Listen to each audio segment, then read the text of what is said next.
Here for years. I used to run the Admiral Drive in, the South Road Cinema, the Village Theater, lots of other theaters around this area.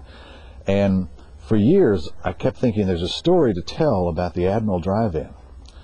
A giant screen, 2 fields, 2 concession stands. You know, the back row is nothing but a motel. The front row is playgrounds. And so I put that experience into a story about the world's largest drive-in theater, but I put it on the beach in Florida. So when you park your car, you can also park your boat and watch from the ocean as well as the sand. But a lot of the events in the book and some of the characters are come out of Tulsa. And anybody that was here 150 years ago when I was here, or the 1960s, whichever, will perhaps remember some of those episodes if they were at the Admiral on certain nights.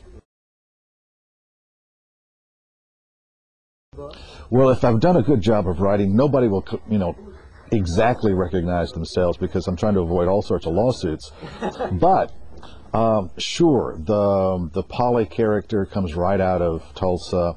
The Pete Moss assistant manager character is a version of a man that used to work for me at the Admiral. And the manager father in the book is some variation of somebody very near and dear to me. That relates to what happens in the book. Well, actually, it's essential to the book, because I started this book 15 years ago, and it was just simply going to be about the drive-in theater business, and I was going to tell it from the point of view of the father. And it didn't work. I just couldn't, get the story out.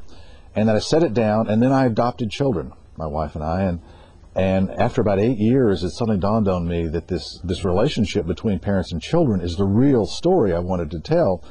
So I changed the point of view of the book to the point of view of the son looking back at his childhood as the adopted son of this sort of weird Southern family. And the book became more than just about the theater business. It became a book about parents and children, and the power that parents have over their children. And especially when you remove biology, genetics, DNA, blood, whatever, just the force of personality, the strength of character, and that bond between parent and child is something that I came to appreciate only after I adopted these children, and that became the core of the book. It's really about the power that parents have over their children. I am still the same humble guy I've always been. No, fortunately, success came very late, and I was 50 before this book was published. It has allowed me to pay off my college loans from the 70s from the University of Oklahoma. It has allowed me to put a little money in the bank for my kids.